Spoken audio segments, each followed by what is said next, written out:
Brilliance Audio presents the unabridged recording of Trust Me by Jeff Abbott, performed by Luke Daniels. I wouldn't mind being a pawn, if only I might join. Alice in Lewis Carroll's Through the Looking Glass. 1. The old man had spent his entire life surrounded by unimaginable power and wealth, except for today.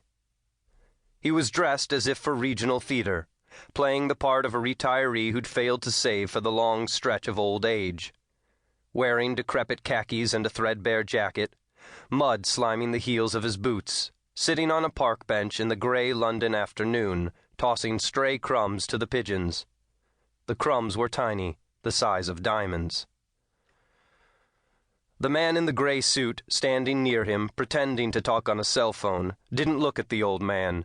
Instead, he watched the people strolling in the park, his eye keen for an enemy. A young couple walking hand in hand, 2 teenage boys ambling, trying to look cool and tough and failing. A well-dressed mother pushing a stroller, laughing on a cell phone, tucking a blanket around a baby. A pair of old ladies, clutching purses close to their coats, one talking a monologue, the other listening and nodding. No danger here. The man in the gray suit fought the urge to smile at the disguise the old man had chosen, but to laugh would be fatal. One had to indulge people with money, and one did not laugh at a billionaire, no matter how eccentric. "I hardly recognized you, Your Majesty," the man in the gray suit said. He cast his gaze around the park again, the silent phone close to his ear. "Look at them go to war," the old man said in soft Arabic as the pigeons battled over the bread, pecking at one another in the bare ground. "They dance for me, as if I have strings on their wings." He threw another scattering of food to the flock's left, laughed as they scurried to the crumbs. The birds aren't the only ones, the man in the gray suit thought, but he waited for the old man to speak again. Like most bullies, the old man loved the sound of his own words. "All is prepared?" the old man asked. "Yes," he said. Nearly so would have been a more exact answer, but the old man had never cared for details. Everything would be ready soon enough. Then he could start to change the world. "Your people are ready for the money?" "Yes. Your banker has been a great help. He's set up accounts, he's covered our trails so as not to raise suspicion." It was an effort to control his temper, to not say, "Yes, you old fool, now just give me what I want and get out of the way." The man in the gray suit asked the question he'd come here to ask. "I need only to know the amount you're willing to invest." $50 million now. The prince, dressed as a pauper, tossed his last handful of stale bread to the pavement.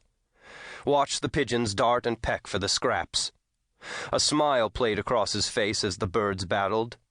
"If your proposed attacks succeed over the next 5 years, then another 50 million for further work." The man in the gray suit felt a heaviness seize his chest, felt the thud of blood in his ears. $100 million to flow through his hands. But he showed no emotion.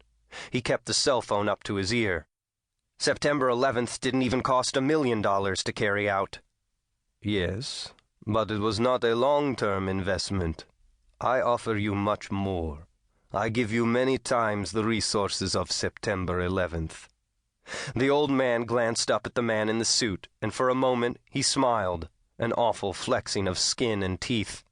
"Give me many times the results, for years to come. Make them bleed for a lifetime." "I will." The old man paused, and for a moment there was only the whisper of the nearby traffic, of the wind creaking through the tree branches. "It is an investment in the future of a better world." The pigeons pulled around the man's feet, hungry for more. He kicked them away from his foot with a disgusted snarl. "You are generous." The old man looked up. "If you fail me, you and anyone you care about will die." The man in the gray